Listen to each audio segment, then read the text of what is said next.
শাহরুখ খান ও গৌরী খানের দাম্পত্য জীবন এখন ৩৩ বছর পূর্ণ।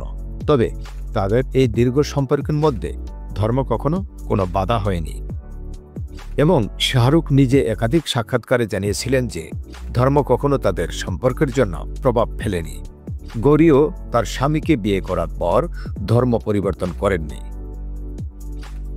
তবে সম্প্রতি সোশ্যাল মিডিয়ায় শাহরুখ, গৌরী এবং তাদের পুত্র আরিয়ানের মক্কায় হজ যাত্রার একটি ছবি ভাইরাল হয়েছে, যা নিয়ে অনেকেই প্রশ্ন তুলেছেন, তাহলে কি ৩৩ বছর পর ধর্ম পরিবর্তন করলেন গৌরী?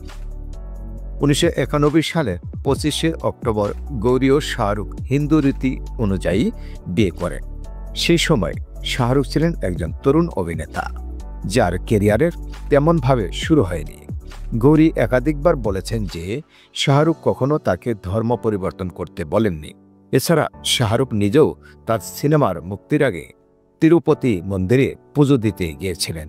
এক সাক্ষাৎকারে গৌরী জানান, তারা একে অপরের ধর্মকে সবসময় সম্মান করে এসেছেন। এদিকে গৌরী ও শাহরুখের ৩ সন্তান আরিয়ান ১৯৯৭, সুহানা ২০০০ এবং আব্রাহাম ২০১৩, তারা সবসময় ধর্মীয়ভাবে নিরপেক্ষ পরিবেশে বড় হয়েছেন। মান্নাতে প্রতি বছর একযুগে দীপাবলি ও ঈদ পালন করা হয়। গৌরী সম্প্রতি জানিয়েছিলেন, আরিয়ান তার বাবার ধর্মের প্রতি শ্রদ্ধাশীল এবং নিয়মিত নামাজ পড়েন।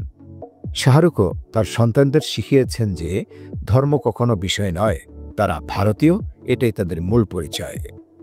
যে ছবি সোশ্যাল মিডিয়ায় ভাইরাল হয়েছে, যেখানে শাহরুখ, গৌরী ও আরিয়ান মক্কায় হজ যাত্রা করছেন, তা আসলে AI দিয়ে তৈরি একটি ডিজিটাল ছবি। বাস্তবে এর সঙ্গে কোনো সম্পর্ক নেই। ভারতীয় সংবাদ মাধ্যম জি নিউজে প্রকাশিত একটি প্রতিবেদনে জানানো হয়েছে যে গৌরী এখনও ধর্ম পরিবর্তন করেননি এবং তার নামের সঙ্গে খান পদবি থাকার পরেও তিনি হিন্দু ধর্মাবলম্বী। অসংখ্য ধন্যবাদ সম্মানিত দর্শক আমাদের সাথে থাকার জন্য।